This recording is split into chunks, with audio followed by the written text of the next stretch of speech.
എല്ലാവർക്കും നമസ്കാരം. പുതിയൊരു വീഡിയോയിലേക്ക് സ്വാഗതം. അപ്പോൾ ഇന്നത്തെ വീഡിയോ എന്ന് പറയുന്നത് പ്രത്യേകിച്ചും നമ്മുടെ ലേഡീസിന് വേണ്ടിയിട്ടുള്ളതാണ് കേട്ടോ. അതായത് വീട്ടമ്മമാർക്ക് വേണ്ടിയിട്ടുള്ളൊരു വീഡിയോ ആണ്. ഞാനപ്പോൾ എനിക്ക് പറയാനുള്ളത് കൊണ്ടിട്ട് വീഡിയോൻ്റെ ലെങ്ത് കൂടിയെന്നുള്ളൂ. അല്ലാതെ നമ്മുടെ വീഡിയോയിൽ പ്രത്യേകിച്ച് അതായത് നമുക്ക് നമ്മൾ വേറെ വ്ളോഗായിട്ടോ അങ്ങനെയൊന്നുമില്ല കേട്ടോ എടുത്തേക്കണത്.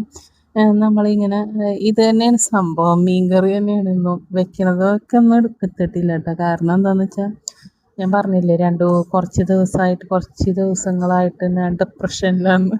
ആ ഡിപ്രഷൻ അങ്ങോട്ട് മാറണില്ല, എന്താണെന്ന് അറിയില്ല. എനിക്കത് ചില നേരത്ത് ഒരു കുഴപ്പമില്ല, പക്ഷെ എൻ്റെ മനസ്സിന് എന്താ പറയണേ, ഞാനായിട്ട് ടെൻഷൻ കൊണ്ടുവന്ന പോലത്തെ ഒരു അവസ്ഥയാണ് കേട്ടോ. അത് ഞാൻ പലരുമായിട്ട് ഷെയർ ചെയ്യുമ്പോഴും പലർക്കും അതേ അവസ്ഥകൾ ഉണ്ടെന്നാണ് കേട്ടോ പറയണത്. പ്രത്യേകിച്ച് ഈ 40 വയസ്സ് കഴിഞ്ഞവർക്കൊക്കെ. അപ്പം ഈ 40 കഴിയുമ്പോൾ പുതിയ ജീവിതം തുടങ്ങിയാണെന്ന് എല്ലാവരും പറയും. വെറുതെയാണ് മക്കളെ, വെറുതെയാണ്. 40 കഴിഞ്ഞ് കഴിഞ്ഞാൽ ശരിക്കും പറഞ്ഞാൽ ജീവിതം തീർന്നു എന്നുള്ളൊരവസ്ഥയാണ് എൻ്റെ ഒരു കാഴ്ചപ്പാട്. ഇങ്ങനെ എന്തുകൊണ്ടാണ് നമുക്കിപ്പോൾ താത്വികമായിട്ടൊക്കെ പറയാമെന്ന് മാത്രമേ ഉള്ളൂ. ഇങ്ങനെ 40 വയസ്സ് ഭയങ്കരമാണ് ഇതാണ്. പക്ഷേ ഇല്ലേ, നമുക്ക് ആരോഗ്യപരമായിട്ടും മാനസികപരമായിട്ടും ഒക്കെ നമ്മുടെ ജീവിതത്തിൻ്റെ അവസാന ഘട്ടമാണെന്ന് തോന്നിപ്പോട്ടെ. കാരണം എൻ്റെ ഒരു ജീവിതത്തിൽ എനിക്ക് വന്നേക്കണമെന്ന് പറഞ്ഞാൽ 40 വയസ്സായപ്പോൾ തുടങ്ങി നമുക്ക് ഇല്ലാത്ത അസുഖങ്ങളില്ലെന്ന് തന്നെ പറയാം. എനിക്കിപ്പോൾ നമുക്കൊരു ജോലിക്ക് പോകാനോ അങ്ങനെയൊന്നും പറ്റാത്തൊരവസ്ഥ പോലെയൊക്കെയാണ് എനിക്കിപ്പോൾ തോന്നണത്. അത് എല്ലാവർക്കും ഉണ്ടാകുന്നറിയില്ല. ഞാൻ സംസാരിക്കണ മിക്കവർക്കും അങ്ങനത്തെ അവസ്ഥ ഉണ്ടെന്ന് പറയും കേട്ടോ. അപ്പം ഇങ്ങനെ വെറുതെ ഇരുന്ന് ചിന്തിക്കുക, ആവശ്യമില്ലാത്ത നമ്മുടെ കുറേ ചിന്തകളൊക്കെ തലയിൽ കൊണ്ടുവന്ന് വെക്കുക, ഉറക്കമില്ല, ഇങ്ങനത്തെ അവസ്ഥയൊക്കെയാണ് ഇപ്പം ഞാൻ. അപ്പം അതുകൊണ്ടിട്ട് നമുക്ക് വീഡിയോ എടുക്കാനുള്ള രാവിലെ എഴുന്നേൽക്കുമ്പോൾ നേരം വെളുത്ത ദൈവമേ, എന്തിനാണ് നേരം വെളുത്തുക, അങ്ങനെയൊക്കെയാണ് ഞാൻ ചിന്തിക്കണത്. സത്യം പറഞ്ഞു കഴിഞ്ഞാൽ നമ്മൾ ഉറക്കത്തിൽ നിന്ന് എഴുന്നേൽക്കുമ്പോൾ ഞാൻ ചോദിക്കും, ഈ സത്യം ഈ സൂര്യന് വേറെ പണിയൊന്നുമില്ല എന്നുള്ളൊരു ആ ഒരു ചിന്തയാണ് കേട്ടോ മനസ്സിലേക്ക് വന്നത്. കാരണം നമ്മൾ ഉറങ്ങി ഏതാണ്ട് 5 മിനിറ്റ് കഴിഞ്ഞപ്പോഴേക്കും നേരം വെളുത്തു എന്ന പോലത്തെ ഒരവസ്ഥയാണ് എനിക്ക് ഫീൽ ചെയ്യണത്.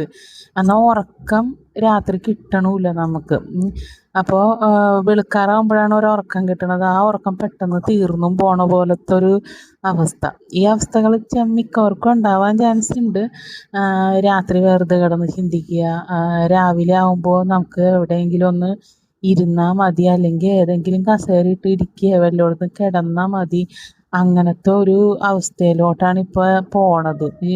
നമുക്ക് ശാരീരികമായിട്ടൊരു ഉന്മേഷമില്ലായ്മ അങ്ങനെയൊക്കെയാണ് കേട്ടോ ഫീൽ ചെയ്യണത്. ഇപ്പോൾ നമുക്ക് നാളെ എവിടെയെങ്കിലും പോകണം, ഒരു കടയിൽ പോകണം എന്ന് വിചാരിക്കും. അപ്പം ഇന്ന് പോകണ്ട, നാളെ പോയാൽ മതി. പക്ഷെ എനിക്ക് ഇന്നേ ടെൻഷൻ തുടങ്ങും. അയ്യോ, നാളെ പോണോല ആ ഒരു ചിന്തയാണ് പിന്നീട് വരുന്നത്. ഇതേമാതിരി പല കാര്യങ്ങളും അന്നൊരു ആവശ്യമില്ലാത്ത പല കാര്യങ്ങൾക്കാണ് ഈ ടെൻഷൻ അടിക്കുന്നത്. അതെന്താണെന്നറിയില്ല കേട്ടോ. നമുക്കിങ്ങനെ ഈ ടെൻഷൻ വന്നു കഴിയുമ്പോൾ തലവേദന എടുക്കും. അതേമാതിരി തന്നെ നമുക്ക് ഭയങ്കര വയറിനകത്തൊക്കെ ഗ്യാസ് അങ്ങനത്തെ ഒരു തരം ഫീലൊക്കെയാണ് കേട്ടോ ചെയ്യണത്. ഇത് ടെൻഷൻ്റെ ആണെന്നാണ് ഞാൻ ഡോക്ടറിനെ കാണിച്ചപ്പോൾ ഡോക്ടർ പറഞ്ഞത്. ഈ തലവേദന മിക്കവാറും വരണത് ഈ ഹൈപ്പർ ടെൻഷൻ വരുമ്പോഴാണെന്നാണ് പറയണത് കേട്ടോ. എനിക്കിങ്ങനെ ഒരു തരത്തിലും പറ്റാതെ ആയിപ്പോൾ നമ്മൾ ഡോക്ടറിനെ കണ്ടു. അപ്പോൾ ബ്ലഡൊക്കെ ടെസ്റ്റ് ചെയ്ത് നോക്കി. അപ്പോൾ വൈറ്റമിൻ ഡിയുടെ കുറവാണ്. വൈറ്റമിൻ ഡി കുറയുമ്പോൾ പ്രത്യേകിച്ച് വരുന്ന ഒരു കാര്യമാണ് ഈ ടെൻഷൻ. അത് ഞാനിങ്ങനെ പല നമ്മുടെ ഗൂഗിളിനോടൊക്കെ എല്ലാവരോടൊക്കെ ചോദിച്ചു മക്കളെ.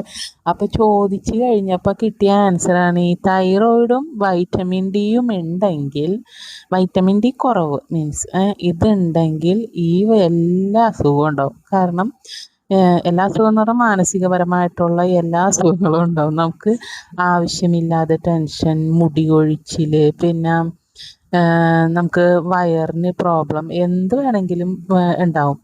അപ്പോൾ ഇതൊക്കെ തന്നെയാണ് ഇപ്പം എൻ്റെ ഒരു അവസ്ഥയും ഇതൊക്കെ തന്നെയാണ് കേട്ടോ. നമ്മൾ മെഡിസിൻസ് എടുക്കണ്ടെങ്കിലും ആ ഗുളിക കഴിച്ച് കഴിയുമ്പോൾ കിട്ടണ ഒരു 2-3 ദിവസത്തേക്ക് നമുക്ക് വേറെ കുഴപ്പമൊന്നും ഉണ്ടാവില്ല. അത് കഴിഞ്ഞ് കഴിഞ്ഞാൽ വീണ്ടും നമ്മൾ ഈ പഴയ അവസ്ഥയിലോട്ട് തന്നെയാണ് കേട്ടോ പോണത്. ഇപ്പം ഈ വൈറ്റമിൻ ഡി നമ്മൾ കഴിക്കണത് ആഴ്ചയിൽ ഒരു ദിവസമാണ് ഇപ്പോൾ കഴിക്കണത്. പക്ഷേ ആ ഗുളികയുടെ ആ ഒരു എഫക്റ്റ് കഴിയുമ്പോൾ വീണ്ടും ഞാൻ പഴയപടി തന്നെയാണ്. ഇപ്പം ഞാനപ്പോൾ കുറച്ച് ആളായിട്ട് നിർത്തി കഴിഞ്ഞ് കഴിഞ്ഞപ്പോൾ വീണ്ടും ഇങ്ങനത്തെ അവസ്ഥ തന്നെ. അതുകൊണ്ടിട്ട് ഇപ്പം നിത്യരോഗിയായി പോകണമെന്ന് എനിക്കൊരു ഡൗട്ട് ഉണ്ട് കേട്ടോ. അപ്പോൾ അതൊക്കെ കൊണ്ടാണ് നമ്മുടെ വീഡിയോസ് എടുക്കാനായിട്ടൊക്കെ വൈകി വന്നത്. അപ്പം നമ്മളത് കണ്ട് കറിയൊക്കെ വെക്കണ വീഡിയോ ഒന്നും എടുത്തിട്ടുണ്ടായില്ല. പക്ഷെ തീറ്റയ്ക്ക് ഒരു കുറവൊന്നുമില്ല കേട്ടോ. ഭക്ഷണം കഴിക്കണേലും ഞാൻ പുറകോട്ട് പോവില്ല കേട്ടോ. അത് സമയം കറക്റ്റായിട്ട് കൂടുതൽ കഴിക്കുകയാണെങ്കിൽ മാത്രമേ ഉള്ളൂ, കുറവൊന്നും ഞാൻ കഴിക്കാറില്ല. അപ്പോൾ കാരണം ഞാൻ പണ്ടും എന്തൊക്കെ വീട്ടിൽ എന്തൊക്കെ ടെൻഷൻ ഉണ്ടെങ്കിലും എന്തും ആയിക്കോട്ടെ, ആരാശുപത്രി കിടന്നാലും എവിടെ എന്തെങ്കിലും മരണം ഉണ്ടായാൽ പോലും ഭക്ഷണം ഞാൻ മുടക്കാറില്ല കേട്ടോ. അതെനിക്ക് അങ്ങനത്തെ ഒരു, അതായത് ദുഃഖം വരുമ്പോൾ ഭക്ഷണം ഉപേക്ഷിക്കണം എന്നുള്ളൊരു ഫീലൊന്നും എനിക്കില്ല കേട്ടോ. എനിക്കപ്പോൾ കൂടുതൽ വിശപ്പേ ഉണ്ടാവുള്ളൂ. അപ്പോൾ അതുകൊണ്ടിട്ട് ഭക്ഷണം വെക്കൽ തകൃതിയായിട്ടൊക്കെ ഇവിടെ നടക്കണ്ട കേട്ടോ. അപ്പോൾ ഇന്ന് നമ്മൾ അയിലക്കറിയാണ് കേട്ടോ വെച്ചത്. അതിൻ്റെ ഒപ്പം അച്ചിങ്ങ മെഴുക്കുവരട്ടി ഉണ്ടായിരുന്നു. അപ്പോൾ ഇതൊക്കെ കൊണ്ടാണ് നമ്മുടെ വീഡിയോ വൈകണേന്ന് പറയാൻ വേണ്ടി മാത്രമാണ് കേട്ടോ ഞാൻ ഈ വീഡിയോ ഇട്ടത്. അപ്പോൾ എനിക്ക് ദിവസം വീഡിയോ ഇടണമെന്നൊക്കെ ഉണ്ട്.